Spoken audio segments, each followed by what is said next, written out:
Neste vídeo será estudada a boa-fé objetiva no contrato de seguro. Cumpre iniciarmos com o conceito de boa-fé e sua previsão no ordenamento. Na sequência, as diferenças entre boa-fé subjetiva e boa-fé objetiva.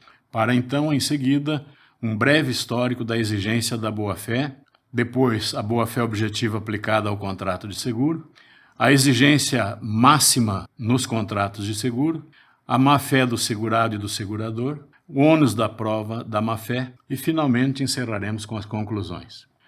Cabe, inicialmente, apresentar-se o conceito de boa-fé e a sua previsão no ordenamento.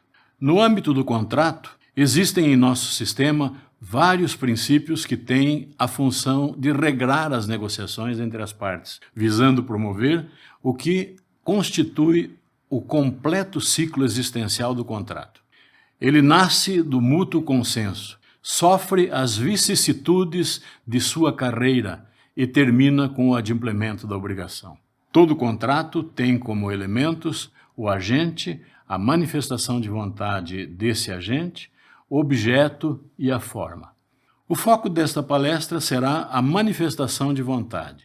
Isto porque, embora a concreta manifestação de vontade seja suficiente para configurar a existência de um contrato, a sua validade está condicionada a que esta vontade seja emanada de maneira livre e de boa-fé.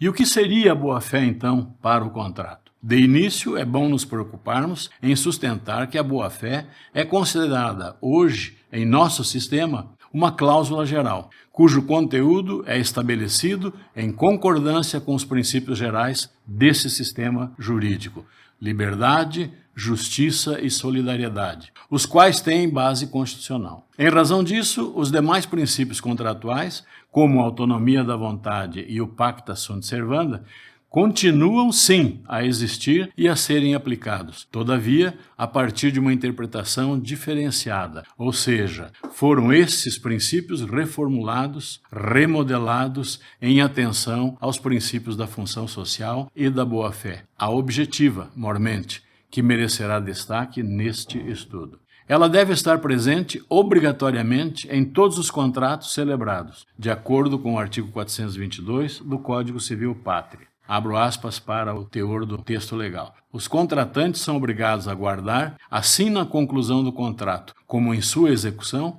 os princípios de probidade e boa-fé. Ao contratarem, as partes devem observar a ética, a lealdade, a honestidade, condutas estas indispensáveis para o próprio desenvolvimento normal da convivência social e, por lógica, exigidas em qualquer negócio jurídico. Isso significa que as pessoas devem adotar um comportamento leal em toda a fase prévia à constituição dos contratos, devendo também comportar-se lealmente no desenvolvimento destes e, finalmente, devem assim se portar também na fase pós-contratual. Por exemplo, não revelar segredos industriais, comerciais, científicos, mesmo após o término da relação contratual. Cabe, neste passo, demarcarem-se as diferenças entre a boa-fé subjetiva e a boa-fé objetiva. A boa-fé subjetiva consiste em uma situação psicológica, um estado de ânimo ou de espírito do agente, que realiza determinado ato ou vivência em dada situação, sem ter ciência do vício que o inquina. Por exemplo, o possuidor de boa-fé que desconhece o vício que inquina sua posse. Ignorância do agente acerca de determinada circunstância. Esta é a boa-fé a que fazia menção o Código Civil de 1916 e não a objetiva, com raras exceções, como a constante do artigo 1443, quando dispunha sobre o contrato de seguro e o dever das partes de guardarem a mais estrita boa-fé e veracidade, a ubérrima fides. A boa-fé subjetiva tem por referência dados psicológicos da pessoa do sujeito, ou seja, aspectos íntimos, internos, ligados ao estado de consciência. Por vezes, o sujeito poderia estar até lesando um direito alheio, mas em sua convicção estava agindo em conformidade com o direito. Para ele, sua conduta não mereceria censura. Esta é a boa-fé subjetiva. A boa-fé subjetiva, no entanto, passou a não bastar, pois, mesmo não havendo a intenção de uma das partes de lesar a outra, o contrato poderia prejudicar a outra parte, injustamente, faltando a parte aí com a boa-fé objetiva, que passou a ser exigida consoante o novo Estatuto Civil. A boa-fé objetiva, portanto, tem natureza de princípio e consiste em uma verdadeira regra de comportamento, de fundo ético e exigibilidade jurídica. A boa-fé objetiva consiste, portanto, em imprescindível regra de comportamento ligada à eticidade, umbilicalmente, que se espera seja observada em nossa ordem social. As partes devem guardar entre si a lealdade e o respeito que se esperam do homem comum em todas as fases do contrato. A incidência deste princípio deve se estender a todas as relações contratuais, e não somente às de consumo, por ser considerada decorrência da normatividade de princípios constitucionais. E por ter sido acolhida no texto da Lei Geral Civil, que é o Código Civil, diante desse seu papel fundamental nas relações contratuais, a boa-fé objetiva exerce as seguintes funções. Primeira, função interpretativa e de colmatação, referencial hermenêutico para o aplicador do direito, para que possa extrair da norma seu sentido mais recomendável e socialmente útil, previsto no artigo 113 do Código Civil Brasileiro. Os negócios jurídicos devem ser interpretados conforme a boa-fé e os usos do lugar de sua celebração. Fim da citação. Além disso, serve de suporte de colmatação para o magistrado se orientar em casos de lacunas a serem integradas. Segunda função é a função criadora de deveres jurídicos anexos ou de proteção. Deveres esses de lealdade e confiança, assistência, informação, sigilo ou confidencialidade, entre outros. São deveres derivados da força normativa criadora da boa-fé objetiva. São deveres, entre aspas, invisíveis, ainda que juridicamente existentes. Terceira função é a delimitadora do exercício de direitos subjetivos. Por meio da boa-fé, visa-se evitar o exercício abusivo dos direitos subjetivos. Aliás, no atual sistema constitucional, não há mais lugar para a, abre aspas, tirania dos direitos, fecha aspas. Por isso, de uma vez por todas, não se pode mais reconhecer legitimidade a cláusulas leoninas, como, por exemplo, disposição contratual que preveja a impossibilidade de se aplicarem as normas da teoria da imprevisão em benefício da parte prejudicada. O artigo 422 do Código Civil trata da boa-fé objetiva e trouxe o respeito à boa-fé como obrigação dos contratantes. E vale repetir, deve ser observado não só na conclusão e execução do contrato, mas também nas fases pré- e pós-contratual. No contrato de seguro, essa norma vem ainda com mais intensidade, como se verá adiante na sequência. Esboçaremos, como terceira função, um breve histórico da exigência da boa-fé no ordenamento jurídico brasileiro. Ao contrário do que muitos admitem, antes mesmo do Código Civil de 1916, já existia disposição legal que previa a aplicação da boa-fé nas relações contratuais. Tratava-se do artigo 131 do Código Comercial de 1850, que assim determinava, artigo 131, abre aspas, sendo necessário interpretar as cláusulas do contrato, a interpretação, além das regras sobreditas, será regulada sobre as seguintes bases. Primeiro, a inteligência simples e adequada que for mais conforme à boa-fé e ao verdadeiro espírito e natureza do contrato. Deverá sempre prevalecer a rigorosa e restrita significação das palavras. Tal dispositivo, no entanto, em virtude da sua pouca aplicação, quase nenhuma reflexão se revelou na doutrina a respeito, acabou por se tornar letra morta, como bem observou o saudoso Rui Rosado Aguiar. O Código Civil de 1916 muito citou a boa-fé, mas mais do sentido da boa-fé subjetiva, como do possuidor de boa-fé que acredita ser dono. Tendo mencionado a boa-fé objetiva, salvo equívoco, numa única passagem, que seria a do artigo 1443, que dizia respeito justamente ao contrato de seguro, sustentando que segurado e segurador deveriam agir observando a mais estrita boa-fé e veracidade, a ubérrima fides. Mas foi com o Código Civil de Defesa do Consumidor que a boa-fé objetiva teve sua maior previsão. Referido código defende e prevê a aplicação da boa-fé objetiva como obrigação das partes contratantes, com o intuito de garantir segurança e sustentar o equilíbrio contratual, Por exemplo, quando, no artigo 51, inciso 4º, considera nulas cláusulas abusivas, ou seja, que sejam incompatíveis com a boa-fé e com as demais disposições daquele Códex. Esta inovação do Código de Defesa do Consumidor pode ter sido reflexo, na verdade, do texto do projeto do novo Código Civil, vez que este último é anterior à publicação da Lei nº 8.078 de 1990, que é o Código de Defesa do Consumidor. No Código Civil vigente, a previsão da boa-fé é patente, muito presente, encontrando albergue nos artigos 113, 187, 422 e 765, entre outros.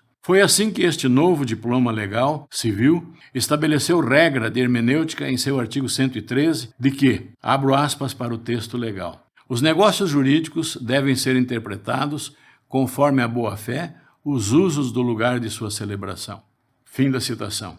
Também assim, no artigo 187, estatuiu definição extensiva de ato ilícito. Artigo 187. Também comete ato ilícito o titular de um direito que, ao exercê-lo, excede manifestamente os limites impostos pelo seu fim econômico ou social, pela boa-fé ou pelos bons costumes. Fim da citação. Da mesma forma, assim dispõe o artigo 422, levando a boa-fé objetiva à categoria de cláusula geral, ou seja, sem se preocupar com excessivo rigorismo conceitual, visando possibilitar, no dizer de Miguel Reale, abro aspas para a citação, criação de modelos jurídicos hermenêuticos, quer pelos advogados, quer pelos juízes, para a contínua atualização dos preceitos legais. Fecha aspas. Início da citação do texto legal do artigo 422. Os contratantes são obrigados a guardar, assim na conclusão do contrato, como em sua execução, os princípios de probidade e boa-fé. Fim da citação. E no artigo 765, quanto ao contrato de seguro, especificamente, dispõe que o segurado e o segurador são obrigados a guardar na conclusão e na execução do contrato a mais estrita boa-fé e veracidade, tanto a respeito do objeto como das circunstâncias e declarações a ele concernentes. Fim da citação. Passemos agora a uma breve análise da importância da observância ao princípio da boa-fé no contrato de seguro. A boa-fé objetiva aplicada ao contrato de seguro. Principiemos com a análise da boa-fé como, primeiro, exigência máxima nos contratos de seguro. O seguro surgiu em virtude da necessidade que o homem sentiu de repartir prejuízos, de dividir a assunção de riscos. A destruição de grandes cidades, como ocorreu no incêndio de Londres em 1666, propiciou a formação de grupos interessados em se associarem, visando justamente se garantir contra a ocorrência de acidentes futuros. No ano seguinte, surgiu a notícia de seguros contra incêndio por meio de grupos organizados. Surgiram as primeiras empresas mútuas de seguro, como a de Nicholas Barbam, em Londres, as alemãs Cologne Re e Munich Re, já no século XIX. No Brasil, a primeira seguradora foi fundada em 1808, na Bahia, e levava o nome nada mais, nada menos do que Companhia de Seguros Boa Fé. O nome não poderia ser mais conveniente. Depois surgiu o IRB, Instituto de Resseguros do Brasil, e hoje o mercado segurador é imenso, com mais de 150 seguradoras privadas. As seguradoras, como se sabe, são subordinadas a normas ditadas pela SUSEP, Superintendência Nacional de Seguros Privados. São ainda obrigadas a constituir uma reserva técnica, ou seja, uma poupança, visando garantir sua possibilidade de cumprir a obrigação de indenizar o segurado na ocorrência de um sinistro regular. Este sinistro é correspondente à materialização da alha, da ocorrência do risco. Ocorrido o sinistro, a seguradora analisa se este preenche todos os requisitos necessários e, em caso positivo, libera o pagamento da indenização. É aí, exatamente, que se verificará, portanto, se as partes contratantes atuaram ou não em observância aos ditames da boa-fé, desde a formação do contrato. Como já sustentado, com o advento da nova legislação civil, a boa-fé passou a ser guia de conduta dos contratantes, obrigando uma conduta baseada na correta forma de proceder, na lealdade, na retidão de parte de ambos os personagens contratantes. A boa-fé no contrato de seguro não pode ser somente subjetiva, mas principalmente objetiva. Ou seja, exige que as partes tenham conduta isenta de dolo ou qualquer outra manifestação contrária ao direito. Isto se deve ao fato de que, neste contrato, o interesse do grupo de segurados deve se sobrepor ao interesse individual em virtude do princípio do mutualismo. As seguradoras calculam o valor do seguro e os riscos daí decorrentes pelas declarações que o segurado presta no momento da contratação do seguro. Deste modo, a declaração inexata de um indivíduo prejudica todo um grupo. É o que muitos não entendem ao analisarem uma causa que envolva o contrato de seguro. Assim, em se tratando dos contratos de seguro, a norma exige a boa-fé com maior intensidade e seriedade ainda. Não se contentou o legislador com a simples boa-fé, mas sim exige que as partes atuem em observância à mais estrita boa-fé, a ubérrima fides, conforme preceitua o já citado artigo 765 do Código Civil. Isto quer significar que o legislador brasileiro não se contentou, no caso do contrato seguro, com a boa-fé comum que deve presidir todos os contratos, mas reiterou regra genérica, impondo uma solução específica: perda do direito ao valor do seguro e pagamento do prêmio vencido. No caso em que as partes faltam com essa boa-fé, são obrigadas a suportar as sanções cabíveis. No caso do segurado, ao faltar com o dever de fazer declarações verdadeiras, bem como de evitar o agravamento do risco, deixa de obedecer à imposição do artigo 768 do Código Civil e deverá ser submetido à sanção ali prevista, qual seja a perda da garantia. Abro aspas para o texto legal. O segurado perderá o direito à garantia se agravar intencionalmente o risco objeto do contrato. Clóvis Bevilacqua ensina que o requisito da boa-fé se exige para todos os contratos, mas, abro aspas para a lição de Clóvis Bevilacqua, no seguro, este requisito se exige com muito maior energia, porque é indispensável que as partes confiem nos dizeres uma da outra, e a sanção que o Código prevê é a anulação do contrato. E complementando o seu comentário, diz o mestre mais adiante, abro aspas para a citação. Qualquer informação falsa no contrato de seguro presume-se de má-fé, ainda que seja apenas expressão de mera leviandade ou falta de zelo. Se a má-fé for do segurador, o segurado poderá anular o contrato. Se for deste último, o contrato será anulado com a dispensa do pagamento do prêmio vencido. Fim da citação. No mesmo sentido, o professor Silvio Rodrigues, da Universidade de São Paulo, leciona. Início da citação. No contrato de seguro, principalmente, extremo deve ser o rigor do juiz, porque extremo também é o rigor da lei.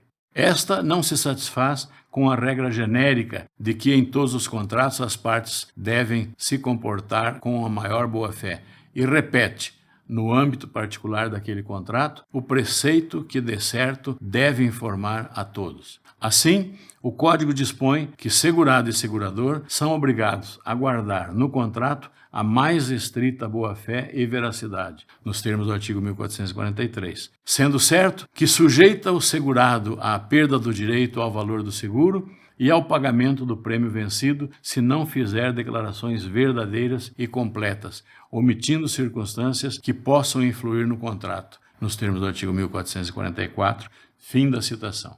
A doutrina alienígena ressalta que a boa-fé adquire especial relevância igualmente no contrato de seguro. Cunha Gonçalves, ilustre comentarista português, discorrendo sobre o tema, observa, em síntese exemplar, que, início da citação, a declaração inexata pode ser falsa, feita de má-fé, com dolo, ou errônea, involuntária, estando segurado de boa-fé por desconhecer a verdadeira condição das coisas, ou pode ser seu erro justificado pelas circunstâncias.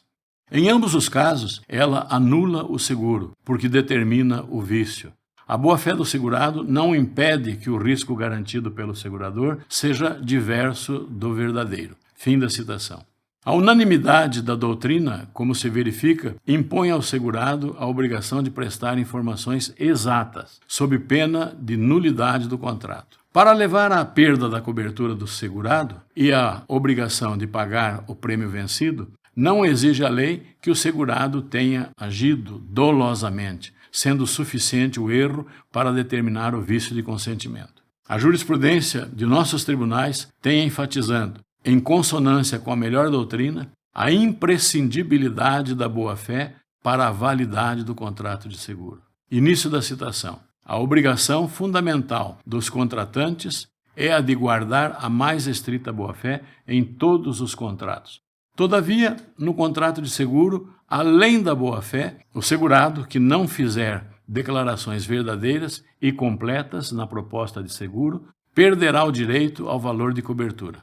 A ocultação da verdade, a declaração parcial e a omissão de circunstâncias relevantes, por exemplo, como a doença pré-existente, viciam o contrato de seguro e desobrigam a seguradora em face do segurado e beneficiários, ainda que por erro ou ignorância, independentemente do exame da má-fé, nos termos do artigo 1444 do Código Civil.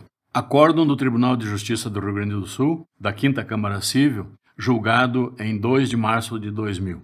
Assim, pela ausência da boa-fé objetiva, é de ser reconhecida a perda do direito, sem prejuízo do prêmio vencido. Nossa legislação obriga segurador e segurado a guardarem no contrato a mais estrita boa-fé e veracidade, a ubérrima fides, sob pena de declarações inexatas ou incompletas ensejarem a perda do direito ao valor segurado. Estrita significância rigorosa, precisa. Daí, formada a relação contratual, o dispositivo procura garantir que as variações que possam ser relevantes e que venham a afetar o equilíbrio entre as prestações devidas sejam reveladas reciprocamente e recebam a atuação prática necessária para o melhor atendimento aos interesses de ambas as partes. Passemos agora à compreensão da má-fé do segurado e do segurador. A consequência da inobservância ao princípio da boa-fé por parte do segurado é, como já afirmado, a perda da garantia constante da apólice, não comportando devolução de prêmio. Decretando o juiz nulas as cláusulas abusivas que possam prejudicar direito legítimo do segurado. O consectário para a seguradora é o dever de cumprir sua obrigação. O segurado está sempre mais próximo dos fatos, por melhor conhecer o bem segurado e as circunstâncias em que ele se encontra no momento da formação do contrato de seguro. Esta proximidade impõe que as declarações por si prestadas na proposta de seguro a ser enviada à seguradora sejam verdadeiras absolutamente e completas para que o segurador possa analisar a proposta e verificar se há interesse ou possibilidade em se assumir o risco ou não, bem como fixar a taxa de prêmio. Diante disto, pode-se dizer com precisão que as declarações do segurado são alvo maior de análise quando da regulação de um sinistro, ou seja, quando o risco representado por uma alha acaba ocorrendo, dando ensejo à obrigação da seguradora de liberar a indenização. Antes, porém, de liberar a indenização, a seguradora é obrigada a proceder à regulação do sinistro. Sim, é uma obrigação, pois o segurador deve, antes de tudo, no escolho de Humberto Teodoro Júnior, abro aspas para a citação, controlar e zelar para que somente se indenizem os sinistros previstos no seguro e apenas dentro dos limites e condições nele estatuídos, do ponto de vista coletivo. Cabe ao segurador, em outras palavras, administrar os valores constitutivos do capital comum, de modo a tornar tecnicamente possível o funcionamento do mecanismo securitário. Fim da citação. Veja-se, portanto, que é dever da seguradora, em prol dos demais interesses em análise, proceder à efetiva regulação do sinistro, ou seja, como ensina Humberto Teodoro Júnior, esses interesses, abro aspas para a citação, ultrapassam os signatários de cada contrato para abarcar todo o grupo que, necessariamente, se forma em torno do risco comum assumido pelo segurador. Daí se pode falar numa função social relevante desempenhada pelo contrato de seguro, em atenção à tarefa catalisadora desempenhada pelo segurador para tornar operacional a mutualidade em torno da cobertura do risco comum. Fim da citação. O artigo 766 do Código Civil é bem claro ao preceituar que, abro aspas para o texto legal, se o segurado, por si ou por seu representante, fizer declarações inexatas ou omitir circunstâncias que possam influir na aceitação da proposta ou na taxa do prêmio, perderá o direito à garantia, além de ficar obrigado ao prêmio vencido. Fim da citação. Sendo assim, se constatar que o segurado deixou de prestar informações verdadeiras ou omitiu alguma circunstância relevante, estará agindo de má-fé, o que culminará na perda do direito à garantia contratada. Exemplos de tal situação são a do segurado que, ciente de estar em fase terminal de vida com um câncer, firma proposta de seguro de vida declarando estar em perfeitas condições de saúde. Ou a do segurado que, possuindo 2 domicílios, sendo o principal deles, por exemplo, em Sorocaba, São Paulo, local onde permanece e utiliza o seu veículo, firma proposta de seguro, declarando que o veículo permanecerá a maior parte do tempo em São João do Ivaí, no estado do Paraná, visando pagar uma menor taxa de prêmio, em razão de a praça de tráfego do veículo oferecer menor risco. Estes são exemplos de má-fé do segurado na fase de formação do contrato. Na fase posterior, ou seja, na contratual, verifica-se a má-fé do segurado quando, por exemplo, tendo celebrado seguro de vida e acidentes pessoais, se automutila, pretendendo receber a indenização prevista, ou comete suicídio, pretendendo que seus beneficiários sejam contemplados. O agravamento do risco representa, portanto, ato de má-fé do segurado e que implica a perda do direito à cobertura. No que tange à seguradora, seria exemplo de sua má-fé, na conclusão do contrato, elaboração de cláusulas obscuras, ou, se não for dado ao segurado, o conhecimento prévio dessas cláusulas antes da formalização do contrato. As cláusulas são interpretadas em favor do aderente e, em sendo abusivas, poderão ter sua nulidade reconhecida em juízo. Encaminhando-nos já para a conclusão da presente palestra, será abordado o ônus da prova da má-fé. A quem incumbe? Enquanto a boa-fé é presumida, a má-fé deve ser provada. E, normalmente, a prova da má-fé incumbe a quem a alega, mormente ao segurador. Assim, legislação e doutrina asseveram a boa-fé contratual como princípio norteador tanto das relações consumeristas como das demais relações privadas, evidenciando o dever da seguradora de comprovar a má-fé do segurado quando da contratação do seguro. Não fosse pela própria regra do artigo 333, inciso 1 do Código de Processo Civil, o juiz, analisando o caso e constatando haver verossimilhança nas alegações do autor, pode determinar, pelo disposto no artigo 6º, inciso 8º do Código de Defesa do Consumidor, a inversão do ônus da prova em favor do consumidor segurado. Todavia, esta inversão não é automática, pelo simples fato de haver um consumidor no polo ativo, pois dependerá sempre de análise de cada caso concreto pelo juiz da causa. Como salientado nesta palestra, a nova concepção da boa-fé, entendida em um sentido objetivo, impõe ao contratante a demonstração de que a observou ao longo do contrato. Não basta apenas alegar os fatos constitutivos do seu direito e os seus fundamentos legais. Mais do que isso, deve o interessado demonstrar que os fatos ocorreram coadjuvados pela boa-fé objetiva e subjetiva do contratante. A boa-fé é limitadora dos direitos subjetivos e seu escopo principal é de manter e conservar o vínculo de lealdade e confiança entre as partes, em homenagem também à honestidade e veracidade que deve reger os contratos. Por isto, o segurado também deveria comprovar o fato positivo, qual seja o que sustenta suas alegações. Cabe aqui o magistério do monografista português Moitinho de Almeida, a respeito da matéria de que se cuida, sabendo que o segurado tem, abro aspas para citação, dificuldade em selecionar os fatos que interessam ao segurador. Este fornece-lhe um questionário a preencher. Daí o princípio de que se presume a relevância sobre o risco das questões propostas pelo segurador. Se determinada circunstância é tida pelo segurador como capaz de influir no risco e, por isso, vai incluída no questionário, parece razoável que, como tal, deva ser considerada, restando sempre ao segurado a faculdade de demonstrar o contrário. Fim da citação. Esta orientação preconizada na doutrina tem contado com o beneplácito da jurisprudência. A 9ª Câmara do Tribunal de Justiça de São Paulo, repetindo o pronunciamento manifestado na apelação civil número 2355-2, afirmou no julgamento da apelação número 43.902 de São José do Rio Preto que, início da citação, nessa hipótese, opera-se uma transferência do ônus da prova àquele contra quem milita a presunção.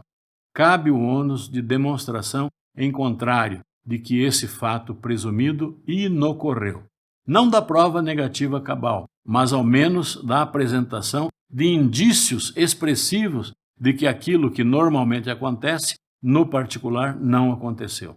E aduz: tudo isto demonstra um quadro que justifica a presunção de que a segurada, ao celebrar o contrato, sabia de seu estado e pelo menos não podia afirmar, como fez nessa oportunidade, jamais ter sofrido de moléstia que determinasse tratamento hospitalar e de ser plenamente saudável. O contrato de seguros na jurisprudência, primeira edição, páginas 79 a 81, fim da citação. Por derradeiro, veja-se a seguinte ementa. Início da citação. Honorários periciais, artigo 33, parágrafo único do Código de Processo Civil. Inversão do ônus da prova. A teor do que dispõe o artigo 33 e seu parágrafo único do CPC, a parte que requereu a prova pericial deve arcar com os honorários periciais, bem como o juiz pode determinar a antecipação dos honorários periciais se entender conveniente. Segundo, a critério do magistrado é que poderá ocorrer a inversão do ônus da prova nos termos do artigo 6º, inciso 8º do Código de Defesa do Consumidor, quando entender verossímeis as alegações da parte autora, bem como não há excessividade no valor fixado para os honorários periciais de 3 salários mínimos. Por conseguinte, no caso em análise, a inversão do ônus da prova é descabida, prevalecendo a disposição do Estatuto Processual, artigo 33 do Código de Processo Civil, no sentido de que devem arcar com os honorários periciais quem requerer a prova técnica ou a parte autora, quando aquela prova for determinada de ofício pelo juiz. Terceiro, agravo de instrumento improvido. Fim da citação.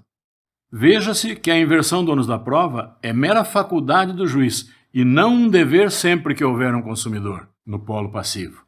Acresça-se ainda a necessidade de que haja verossimilhança nas alegações da parte segurada. Assim sendo, ao autor compete ilidir a presunção que contra ele milita, não sendo o caso de aplicação do artigo 6º, inciso 8º do Código de Defesa do Consumidor, mas sim do artigo 333 do Código de Processo Civil. Finalmente, passemos às conclusões.